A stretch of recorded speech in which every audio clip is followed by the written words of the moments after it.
Viens acclamer le Seigneur.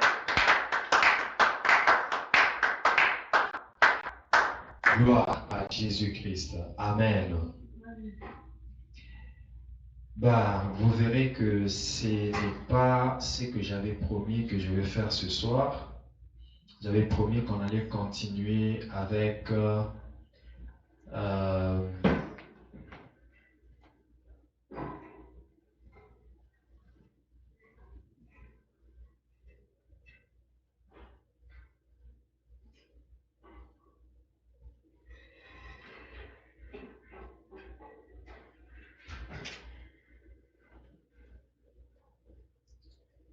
je disais que j'avais promis qu'on allait continuer avec l'enseignement sur établi par le biais de l'homme de Dieu.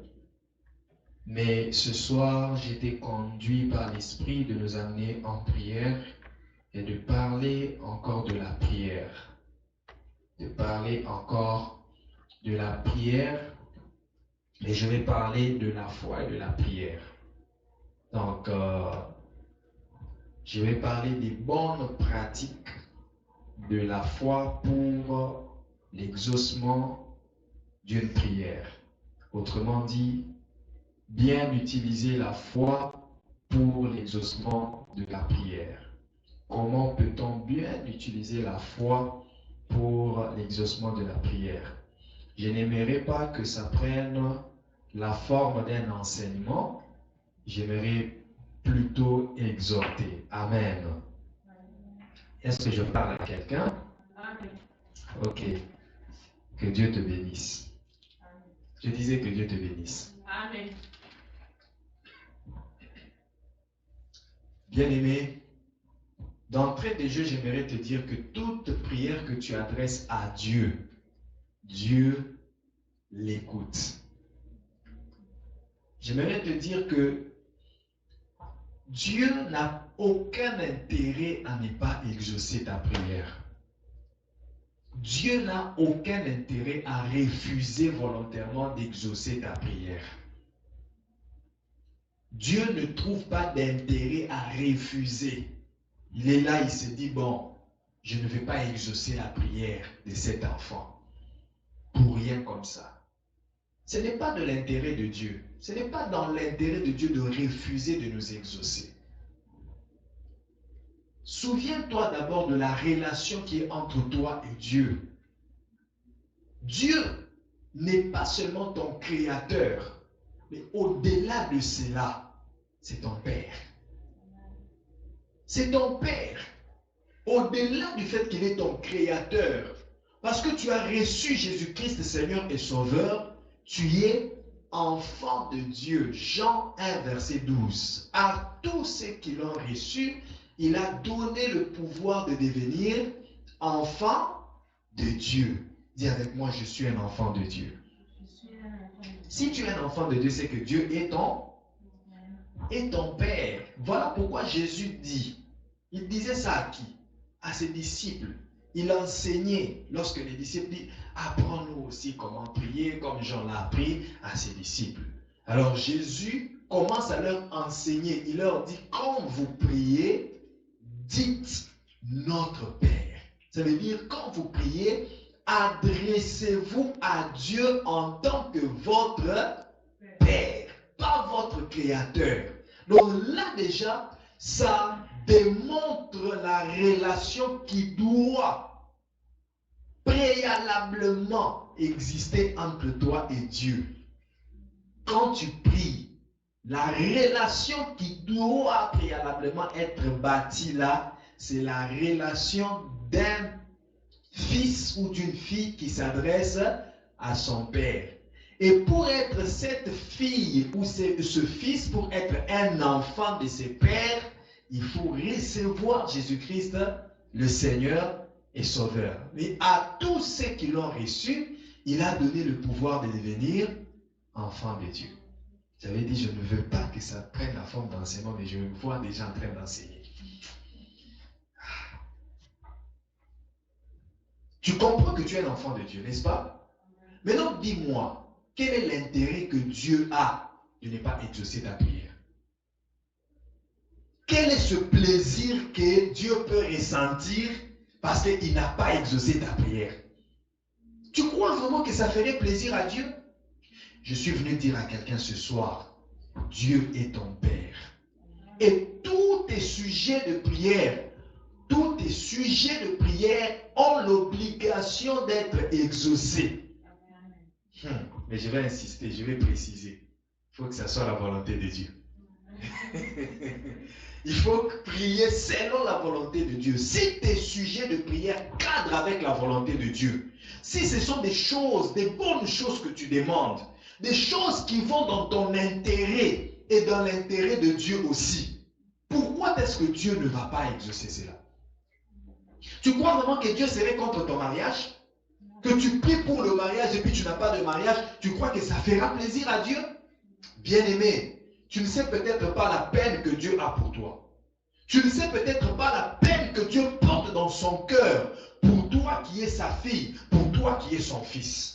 Dieu n'a pas abandonné les enfants d'Israël en Égypte. Tu crois que c'est toi qui l'abandonneras? Toi qui as reçu Jésus-Christ, le Seigneur et Sauveur, officiellement. Toi pour qui Jésus-Christ est mort sur la croix. Tu crois vraiment que Dieu t'abandonnerait? Il n'a pas abandonné les enfants d'Israël. Les enfants d'Israël gémissaient, souffraient en Égypte. Exode 3, verset 7, la Bible dit, Dieu entendit les cris des enfants d'Israël. L'Éternel dit, j'ai vu la souffrance de mon peuple qui est en Égypte. Et j'ai entendu les cris que lui font pousser ses oppresseurs, car je connais ses douleurs. Je suis descendu pour le délivrer de la main des Égyptiens et pour le faire monter de ce pays dans un bon et vaste pays, dans un pays où coule le lait et le miel, dans les lieux qu'habitent les Cananéens, les Hétiens, les Amoréens, les Phérésiens, les Héviens et les Jébusiens. Amen. Dieu a entendu les cris, la souffrance de son peuple. Je prie ce soir que le bon Dieu puisse voir la souffrance dans laquelle tu es. Je prie que Dieu puisse entendre les cris de tes lamentations, les cris de tes inquiétudes, les cris de tes manques, les cris de tes prières, surtout les cris de tes prières. Que Dieu écoute cela. Il dit, j'ai entendu. Et il ne s'est pas limité là. Ça, c'est une preuve que Dieu se souciait pour son peuple. Il se souciait. Parce qu'il pouvait entendre et faire semblant. Bien-aimé, il n'est pas de l'intérêt de Dieu de faire semblant quand tu pries. Je suis venu rassurer quelqu'un ce soir que Dieu ne fait pas semblant quand tu pries. Tu t'adresses à lui et puis il fait semblant comme s'il n'a pas entendu. Non, ce n'est pas de la nature de Dieu. Ce n'est pas de la nature de Dieu. Les gens de ce monde, quand tu parles, ils peuvent faire semblant comme s'il n'a pas entendu. Mais Dieu, il ne fait pas semblant. Quand les enfants d'Israël criaient, Dieu n'était pas à l'aise. Il n'était pas à l'aise sur son siège. Il a entendu, il a entendu, il a entendu. Et il n'a pas fait semblant. Il dit, je descendrai moi-même. Peut-être tu te dis que mes sujets de prière ont duré, ça fait longtemps, j'ai prié, Dieu n'a pas exaucé, ça fait 2 ans que j'ai prié. Écoute, ça c'est moi qui le dis, hein. Ça c'est moi qui le dis. Je dis peut-être, tu ne sais pas, peut-être Dieu est en train de chercher qui envoyer pour venir résoudre ton problème là. Il regarde à gauche, que j'envoie Michael, que j'envoie Gabriel, que j'envoie notre ange, que j'envoie notre ange. Et puis finalement il s'est dit, je descendrai moi-même. Bien aimé, ce soir, nous allons prier pour que Dieu descende lui-même. Amen. Nous allons lui dire, n'envoie pas tes anges pour mon cas, pour mon mariage, pour mon travail, pour, je ne sais pas, ma guérison, pour mon problème, pour ma famille. Je veux, je désire, j'aimerais bien que ce soit toi-même Dieu qui descende et qui intervient. Amen. Cette prière, Moïse l'avait fait. Moïse dit à Dieu, cette fois-ci, nous ne voulons pas que ce soit l'ange qui marche devant nous. Si toi, l'Éternel, tu ne marches pas, nous ne nous lèverons pas et nous n'irons pas. Nous allons attendre que toi-même, tu marches devant nous. Ce soir, nous allons prier pour demander la pleine présence de Dieu, une présence active. Dieu lui-même qui s'implique dans nos problèmes, Dieu lui-même qui s'implique dans nos situations. Est-ce qu'il t'entend? Est-ce qu'il t'écoute? Si seulement il t'écoute, qu'il intervienne lui-même. Alléluia. Je le reprends. Dieu n'a aucun intérêt de faire semblant comme s'il ne t'entend pas. Lorsqu'il t'entend, il intervient. À moins qu'il ne t'entende pas, oui, il arrive parfois que Dieu ne nous entend pas.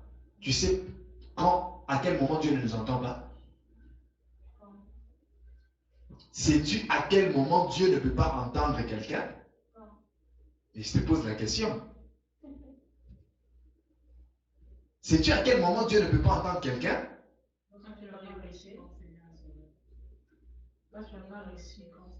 Bon, elle dit, quand tu n'as pas reçu Jésus-Christ Seigneur et Sauveur.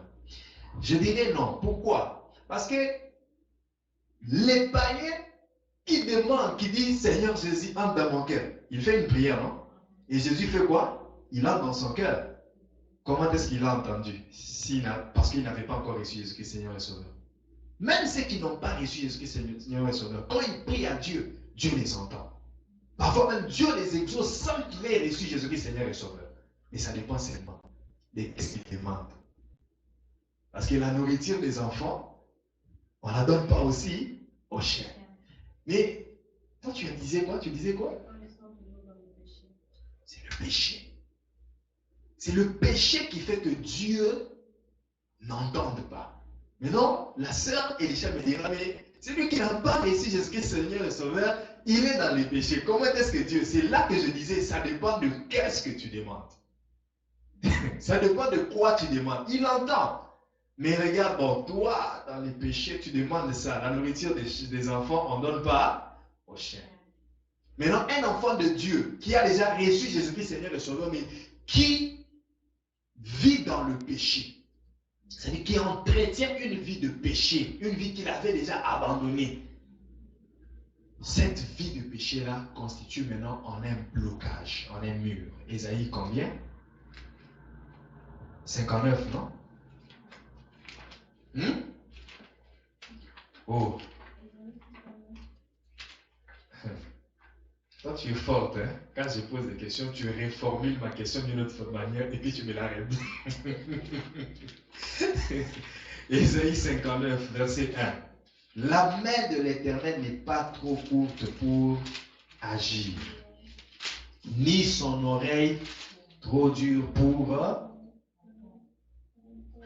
La main de l'Éternel n'est pas trop courte pour sauver, ni son oreille trop dure pour entendre. Mais ce sont vos crimes qui mettent une séparation entre vous et votre Dieu.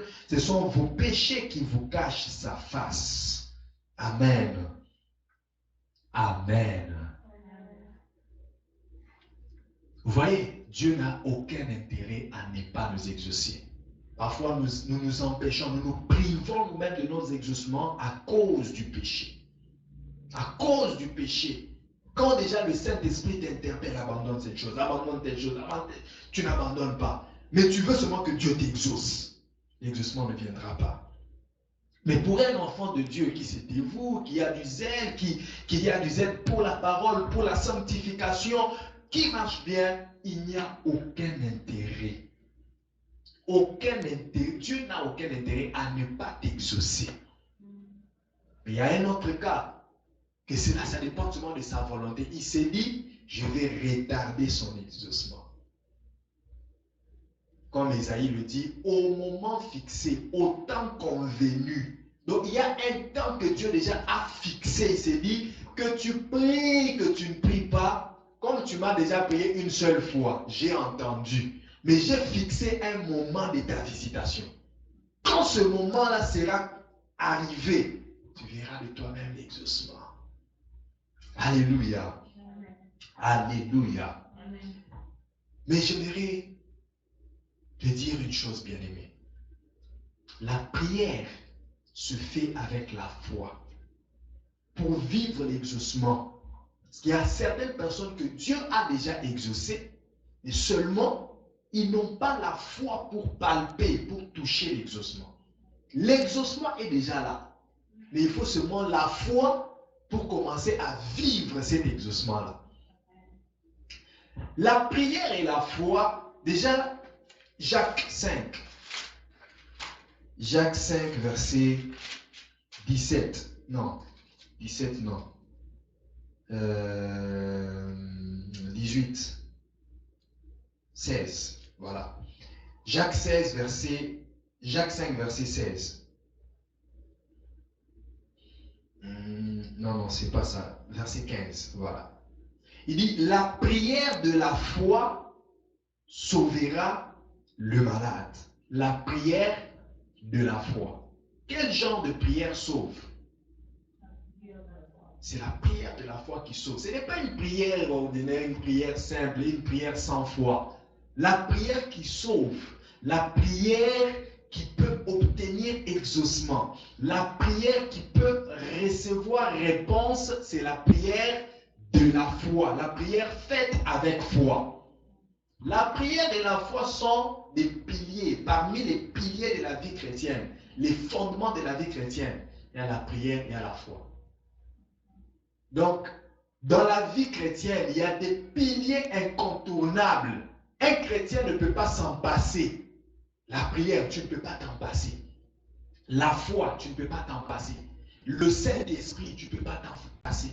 La parole de Dieu, tu ne peux pas t'en passer. La communion fraternelle, tu ne peux pas t'en passer. 5 piliers que le chrétien est appelé à vivre chaque jour. Chaque jour. Alléluia. La prière et la foi. Lorsque tu pries, est-ce que tu as la foi? Avant de prier, est-ce que tu as la foi? Pendant que tu pries, est-ce que tu as la foi? Après que tu aies prié, est-ce que tu continues d'avoir la foi?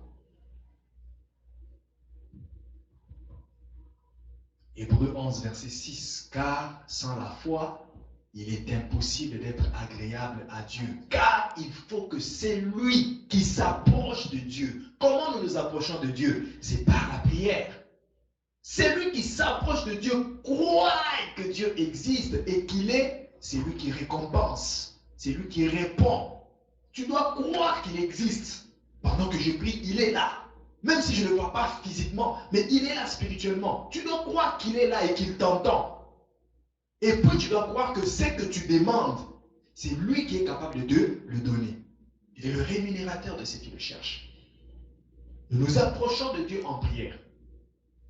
Hébreux 4, verset 16. Approchons-nous avec assurance du trône de grâce pour obtenir. J'aimerais dire à quelqu'un, à chaque fois que tu t'approches de Dieu, tu obtiens quelque chose.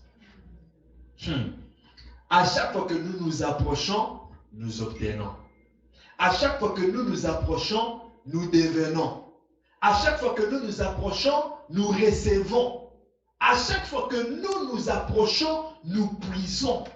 À chaque fois que nous nous approchons, nous sommes ressourcés par Dieu. Dieu est la source intarissable du salut.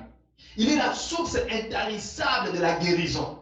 Il est la source intarissable des mariages. Il est la source intarissable des emplois. Il est la source intarissable de la richesse. Il est la source intarissable de la bonté. Il est la source intarissable de la puissance, de la bénédiction, de l'onction, des dons de l'esprit, du fruit de l'esprit. Il est la source intarissable et une source génère des ressources. Lorsque nous venons dans la source, il nous donne des ressources. Amen. Les ressources dont tu as besoin pour évoluer dans ces domaines, c'est en Dieu. En Jésus-Christ, il y a ces ressources-là. Lorsque tu t'approches dans la prière, à chaque fois que tu te présentes devant Jésus, il te ressource. Il te fait devenir. Il te donne. Il te fait posséder. Retiens-le. À chaque fois que nous nous approchons, nous recevons. À chaque fois que nous nous approchons, nous devenons. À chaque fois que nous nous approchons, nous obtenons. Alléluia. Je demande, je prie à Dieu que ce soir, que tu obtiennes ce dont tu as besoin. Que tu obtiennes ce dont tu as besoin. Que tu reçoives ce dont tu as besoin. Que tu puises la grâce, que tu puises la faveur. Que tu puises parce que tu t'approches de Dieu ce soir. Laisse que tu reçoives ce dont tu as besoin au nom puissant de Jésus-Christ. La prière et la foi. Il faut avoir la foi. Écoute, on a dit sans la foi, il est impossible d'être agréable à Dieu. Right? Il ne suffit pas de venir à l'église. Il faut avoir la foi. Il y a des gens, je crois que ce soir je vais répondre à cette question. Pourquoi nous prions? Il y a des gens qui te posent la question, mais si Dieu connaît déjà tous nos besoins, si Dieu est déjà si prêt, et tout ça, mais pourquoi nous prions? Est-ce qu'il t'est déjà arrivé à te poser cette question-là? Pourquoi nous prions? Pourquoi nous prions? Dieu connaît déjà nos besoins, mais pourquoi nous prions? Je vais te répondre à cette question aujourd'hui. Pas tout de suite. Je vais te répondre avant que nous ne prions. Parce que je vais d'abord à la foi. Donc la foi va me permettre de répondre à cette question-là bien.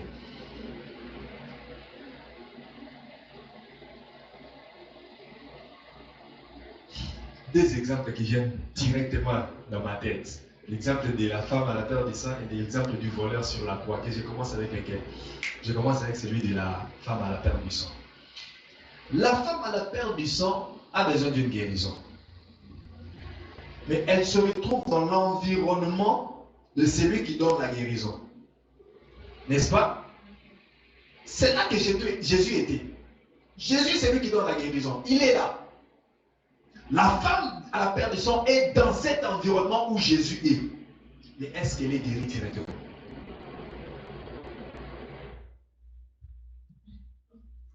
Il y avait aussi la foule qui touchait Jésus, qui le secouait de partout. Crois-tu que parmi cette foule-là, il n'y avait pas de gens malades? Mais est-ce que tous ceux qui étaient malades là étaient guéris? Elle était là. Jésus avait cette onction-là de guérir. Mais est-ce que cette onction a guéri cette femme directement? Non. Parce que ça demande ton implication. Ça demande aussi ton implication. Tu dois t'impliquer dans ce que tu veux. Tu dois t'impliquer. Tu dois montrer ton désir. Tu dois témoigner, démontrer ta foi. La femme s'est impliquée dans son affaire. Comme, je crois que c'est dans, si ce n'est pas à Esdras qu'on dit ça, c'est plutôt à Gédéon, il dit, cette affaire te concerne. Cette affaire te concerne. Oui, Dieu exauce les prières.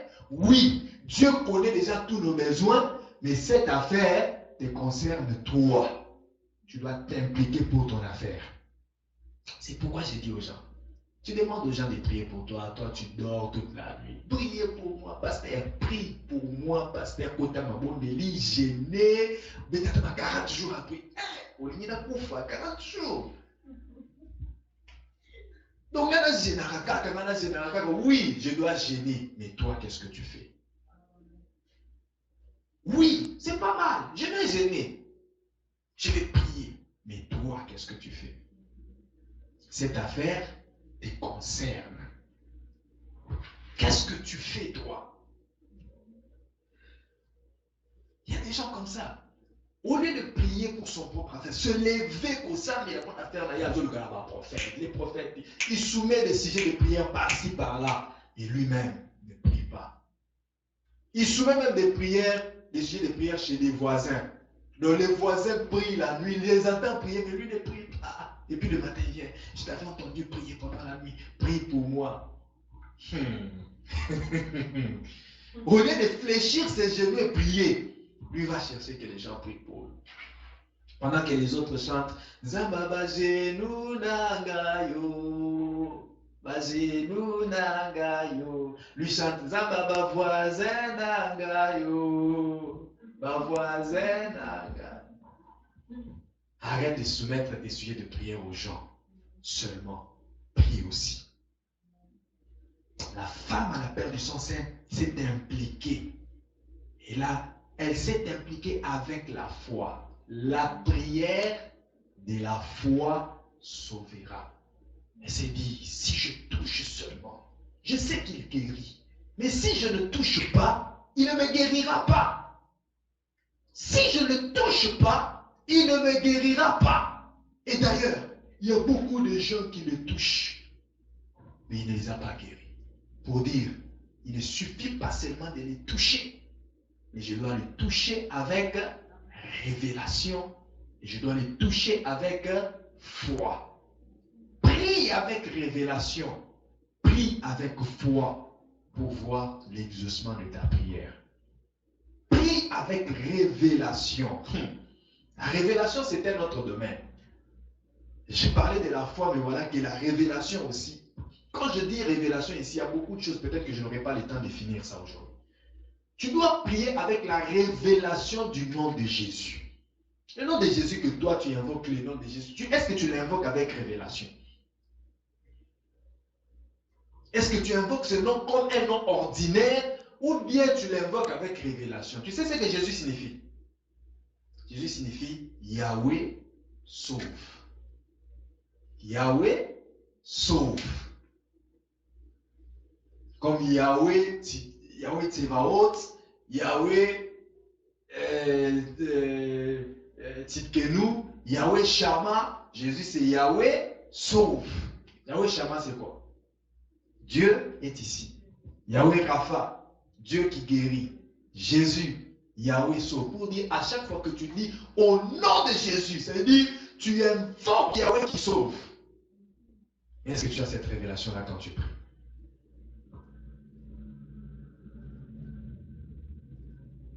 Est-ce que tu as cette révélation-là quand tu pries que ce nom que je mentionne, c'est toute une invocation du Yahweh sauve.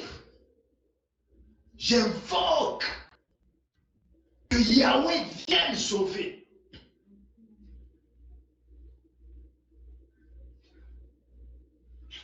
Révélation, pour aussi dire, est la révélation des versets bibliques avec lesquels tu pries. D'abord, tu pries avec plein de tes paroles dans la bouche, moins des paroles de Dieu. Matthieu combien? 9, verset 7. Hein? Matthieu 9, verset 7. Il dit, quand vous priez, ne multipliez pas les vaines paroles.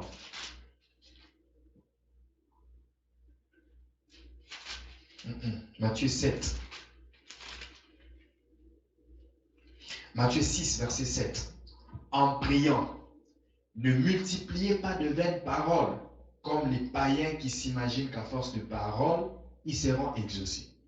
Donc, ce n'est même pas question de trop parler, de trop sortir des paroles, raconter des histoires à Dieu. Seigneur, tu sais, tel que je suis là, il me reste que $100 dans mon compte. Maintenant, je ne sais pas comment je vais payer des factures. Seigneur, je ne sais pas comment je vais manger. Seigneur, je ne sais pas comment. Seigneur, tu sais que en 2020, en 2019, j'avais donné une offrande. J'avais dit, Seigneur, manifeste-toi dans ma vie. Seigneur, tu sais que mon père t'a servi. Et puis ma mère, tu sais d'ailleurs que quand ma tante m'a abandonné. Tu racontes quoi à Dieu? Tu racontes quoi? Tu racontes quoi? Est-ce qu'il a besoin de connaître tout ce que tu racontes là? Ne multiplie pas de vaines paroles. Prends la parole de Dieu. 1 Jean 5, verset 14 à 15, il dit, si nous demandons quelque chose selon sa volonté, nous avons l'assurance que ce que nous avons demandé, nous l'avons reçu. Il nous exauce. Et la volonté de Dieu, on la trouve où? Dans sa parole. C'est dans la parole de Dieu qu'il y a la volonté de Dieu. Donc si tu pries avec la parole de Dieu, tu prends un verset biblique qui correspond à tes besoins financiers. Parce qu'il y en a dans la Bible. Des promesses que Dieu a faites dans les finances, des promesses que Dieu a faites par rapport au mariage, des promesses que Dieu a faites par rapport à la guérison, des promesses que Dieu a faites par rapport à tous les domaines. Prends maintenant ces promesses-là et prie avec. Récite, reprends cela dans ta prière. Seigneur, il est écrit. Alors je demande ceci parce que tu as dit ceci. Fais pour moi ceci parce que tu as dit cela. Cette révélation-là. Alléluia. Alléluia. Bien-aimé, associe à la révélation la foi. Quand tu pries, prie avec foi. Et tu verras l'exaucement de ta prière. Je t'ai donné l'exemple de la femme à la perte de sang. Il y avait une très grande foule, mais tous les malades n'étaient pas guéris. Et toute personne qui a touché Jésus n'était pas sauvée. Mais cette femme, en touchant avec foi, a pu être guérie, a pu être sauvée. Amen. Le voleur à la croix.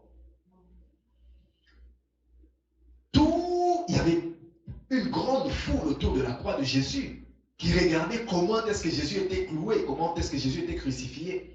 Mais est-ce que eux tous étaient sauvés? Non. Eux tous n'ont pas été sauvés. Et Jésus est Dieu. Il pouvait aussi les sauver tous à la fois. Mais pourquoi nous prions? Parce que Dieu connaît déjà nos besoins. Oui, il connaît nos besoins. Mais est-ce qu'il a sauvé directement tout le monde qui était à la croix là? Pour dire quoi? Il ne suffit pas d'être à la croix, près de la croix de Jésus pour être sauvé. Parce que je suis passé à la croix, je ne sais pas, tu es parti en Israël, tu es allé même jusqu'au lieu de crâne à Golgotha, là on avait crucifié Jésus, je te dis, ah comme je suis passé ici, on m'a même photographié, j'ai fait des selfies là, je suis sauvé. Non. Non.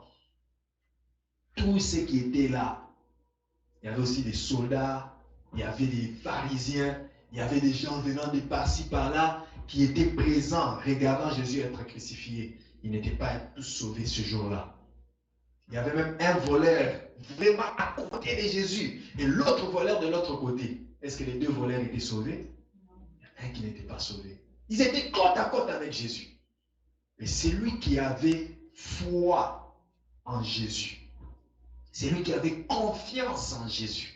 C'est lui qui avait cru en Jésus. Lorsque l'autre l'insultait et l'importunait. L'autre importune Jésus pour dire, ah, et toi on a dit que tu es sauveur. Sauve-toi et sauve-nous aussi.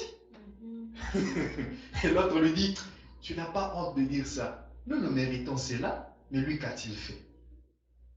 Lui qu'a-t-il fait pour mériter ce qu'il fait? Il a eu foi en Jésus. Il a eu confiance en Jésus. Il a cru en Jésus. Et c'est lui qui a été sauvé.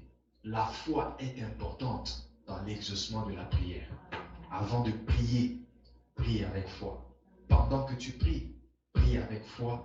Après avoir prié, continue à avoir la foi. Amen. Continue à avoir la foi. Même si l'exaucement tarde, continue à avoir la foi. Sois comme Habakkuk. Habakkuk 4 versets combien? Ou 2? 2 verset 1. Je ne sais plus. Habakkuk. Parlons d'Habakkuk. Chapitre 2, verset 1er. Il dit, j'étais à mon poste. Ton poste c'est quoi? La prière. Ton poste c'est quoi? La sainteté. Ton poste c'est quoi? Le service de l'Éternel. Ton poste c'est quoi? La méditation de la parole de Dieu. Ton poste c'est quoi? C'est toutes les pratiques d'un enfant de Dieu, toutes les pratiques du christianisme quotidiennement. J'étais à mon poste et je me tenais sur la tour. Je veillais pour voir ce que l'Éternel me dirait et ce que je répliquerai après ma plainte. L'Éternel m'adressa la parole, il dit, écris la prophétie, grave-la sur des tables, afin qu'on la lise couramment. Car c'est une prophétie dont le temps est déjà fixé. Tu vois, quand je te disais qu'il y a des réponses que Dieu a déjà fixées, il y a déjà un temps fixé pour l'exaucement. Quand toi tu es en train de t'inquiéter, tu fais tout ce que tu fais, tu t'embrouilles. Dieu sait que j'ai déjà fixé un temps pour cet exaucement-là. Elle marche vers son terme. Toi, tu dors. Toi, tu oublies. Mais l'exaucement de ta prière est en train de travailler. La promesse est en train de travailler. La prophétie est en train de marcher. À quelle vitesse, moi et toi, on ne connaît pas. C'est Dieu qui a déterminé la vitesse à laquelle l'exaucement de ta prière doit venir. Nous pouvons prier pour un même sujet. Mais après 10 jours, moi je reçois l'exaucement de ce sujet-là. Après 15 jours, l'autre reçoit l'exaucement. Et il y a un autre qui attendra après 30 jours. Un autre après 60 jours. C'est à la vitesse que Dieu a déterminée. Voilà pourquoi ne t'inquiète pas. Mais tous les amis de ma génération se sont mariés, il ne reste que moi. Ne t'inquiète pas, ne deviens pas jaloux. On va t'appeler sorcier pour rien. Sache que ton mariage est en train de venir, mais à la vitesse que Dieu a déterminée. Il est aussi possible de précipiter la vitesse. Ah, ça c'est parmi les révélations. Tu dois avoir la révélation pour faire ça. Donc, coopérer avec Dieu pour que la vitesse soit... Et il y a des choses à faire. Bâtir l'autel. Tu sais que Salomon, quand il a bâti l'autel de l'Holocauste, mis l'Holocauste, Dieu n'a pas pu résister. Il est venu. Il y a certaines choses que tu peux faire pour provoquer Dieu afin qu'il intervienne. Ils se disent, non, je me disais que c'était en 2024, mais non, je le fais tout de suite. Alors ne t'inquiète pas. Continue à prier, continue à avoir la foi, continue à chercher les techniques avec ton Dieu. Oui, avec Dieu, parfois, il faut chercher les techniques. Il faut chercher les techniques. C'est pourquoi on dit, chercher Dieu pendant qu'il...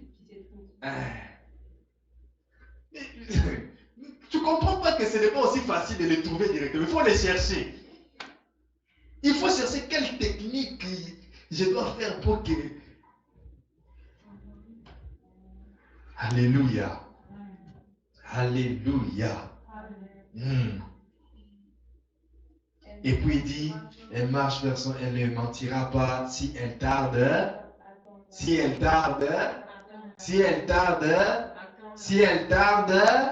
Alors maintenant à l'autre phrase, car elle s'accomplira. Et puis elle s'accomplira comment?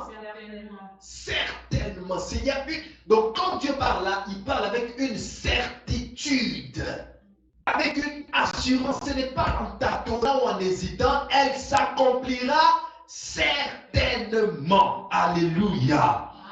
Amen. Alléluia. J'aimerais dire à quelqu'un ce soir que tous nous sommes candidats à l'exaucement de nos prières. Amen. Il n'y a personne qui manquera l'exaucement de sa prière.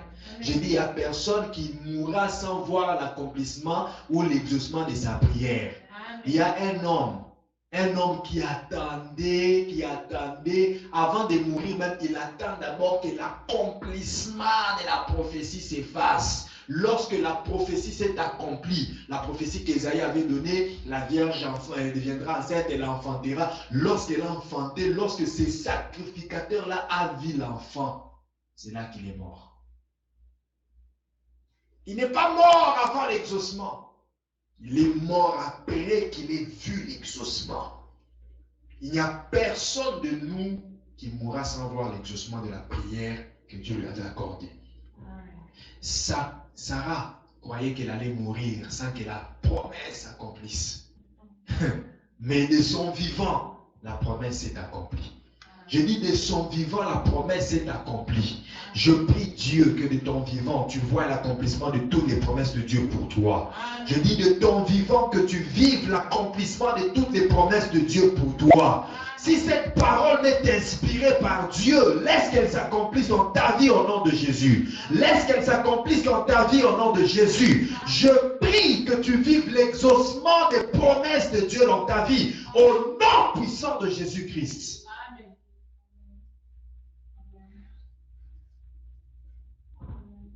Pourquoi est-ce que nous prions? Pourquoi prier? Pourquoi prier?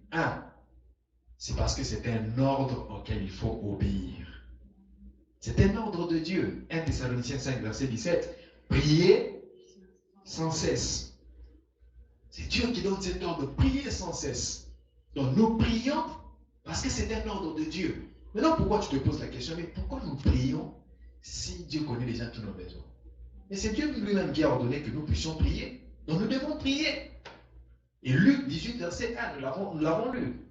Jésus leur donna une parabole pour montrer qu'il faut toujours prier et ne point se relâcher. Toujours prier. 2. Pourquoi nous prions? C'est parce que la prière est agréable à Dieu. La prière est agréable à Dieu. Dieu se plaît de la prière. Oui, ça fait plaisir quand nous venons devant lui. Est-ce que tu peux avoir un ami? Vous ne conversez pas, vous ne parlez pas, vous ne dialoguez pas, mais vous êtes amis. Non, être ami, c'est dialoguer, c'est échanger, c'est partager. Cette communion qui est entre nous et Dieu, nous l'entretenons par quoi? Avec la prière. C'est avec la prière que nous entretenons notre communion avec Dieu. Bien évidemment avec la parole de Dieu aussi. Quand nous méditons dans cet échange, Dieu nous parle à travers sa parole, nous lui parlons par la prière, parfois il nous parle aussi par des prophéties. Tout ça, ça fait que la communion puisse grandir. Proverbe 15, verset 8. Pourquoi prier? C'est parce que la prière est agréable à Dieu. Proverbe combien? Là, je suis en train d'aller très vite pour que nous prions. J'avais déjà donné le sujet de prière pour lequel on va prier. Donc, on va prier maintenant. Le sacrifice des méchants est en horreur à l'Éternel, mais la prière des hommes droits lui est agréable. Ce n'est pas n'importe quelle prière qui lui est agréable.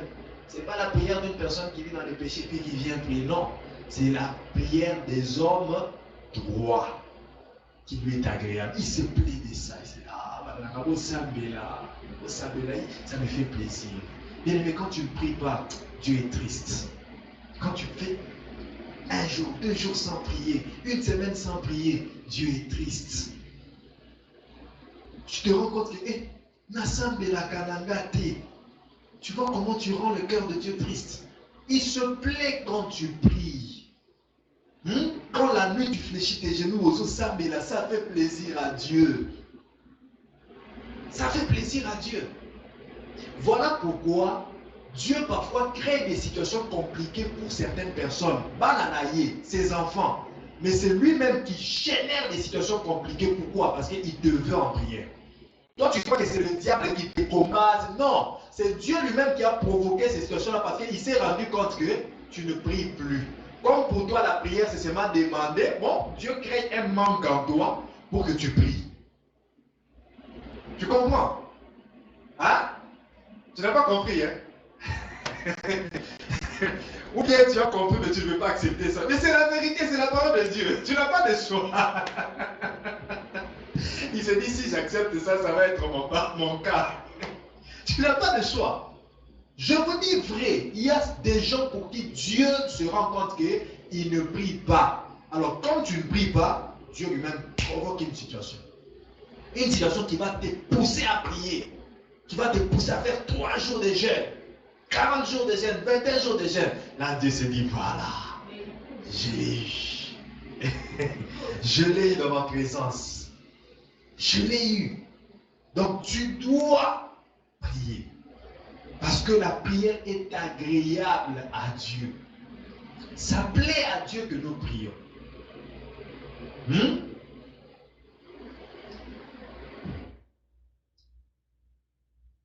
Et les gens qui croient que prier, c'est seulement demander. Maintenant, qu'est-ce que je vais dire à Dieu? Je n'ai pas de besoin. Je vais prier, je vais dire quoi? Non, la prière, ce n'est pas seulement demander. Demander, c'est une des formes de prière. Tu peux prier, tu te dis, j'adore seulement. Tu passes 1 heure du temps en adoration. Ça plaît à Dieu. Tu passes 1 heure du temps en louange, en intercession. Donc, tu pries en faveur des autres. En rendant grâce à Dieu, tu dis merci. Il y a beaucoup de sujets de prière. Il n'y a pas que demander. Quand tu n'as rien à demander, adore. Même quand tu as des choses à demander, commence toujours par l'action de grâce. Adore Dieu, loue-le, intercède. Prie aussi pour les autres. Tu vois de quelle manière tu peux faire plus de 3 heures en prière. Tu pries, imagine-toi dans tes connaissances, dans ta base de connaissances. Tu connais combien de personnes? Maintenant, si tu te mets à prier pour toutes les personnes que tu connais, tu vois combien de temps tu peux faire en prière, et tout ce temps que tu passes en prière devant Dieu, ça te transforme. N'oublie pas, approchons-nous du trône de la grâce avec assurance pour obtenir Donc à chaque fois que nous nous approchons, nous obtenons même ce que nous n'avons pas demandé. Quand tu t'approches pour prier pour quelqu'un, mais tu obtiens grâce, tu obtiens miséricorde, tu obtiens secours dans tous tes besoins. Donc à chaque fois que nous nous approchons, même si c'est seulement pour adorer, sache que nous obtenons. À chaque fois que nous nous approchons, même si c'est seulement pour intercéder, sache que nous obtenons. Prier, ce n'est pas seulement demander. Pourquoi prier? 3. Pour suivre l'exemple de Jésus. Luc 6, verset 12 et verset 40. Marc 1, verset 35. Dans ces versets-là, tu verras que Jésus avait l'habitude de prier.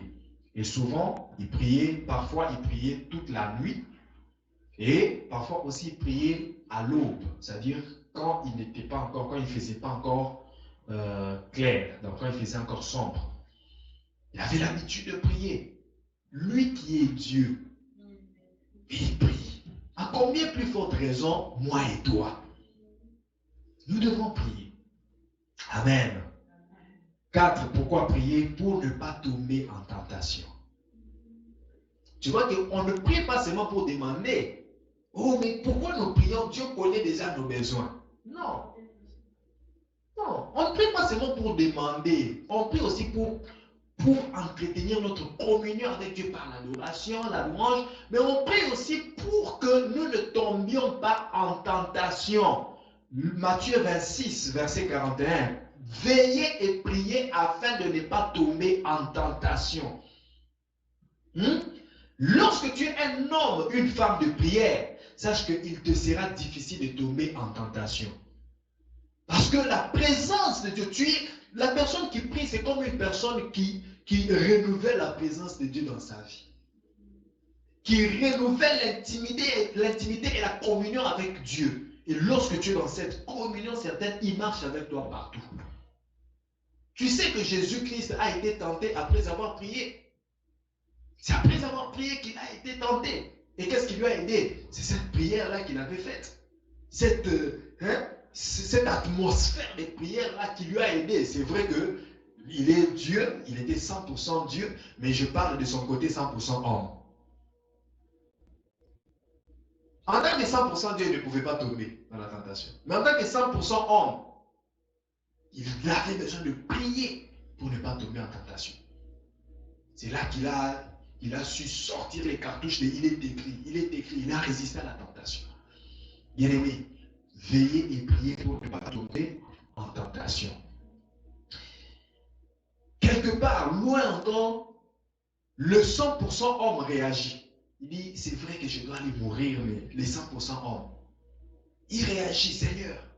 Maintenant, quand il a senti cette faiblesse-là, qu'il avait peur de la mort, qu'est-ce qui lui a aidé? La prière, parce que ça, c'était une tentation. Il était tenté d'abandonner la mission que Dieu lui avait donnée. Il était tenté d'abandonner ce pourquoi il était venu sur terre. Mais qu'est-ce qui lui a aidé? La prière. Il est allé prier. Seigneur, s'il te plaît, si tu veux, si tu peux enlever cette coupe devant moi. Mais pendant qu'il priait, il s'est ressaisi. La prière nous donne la force.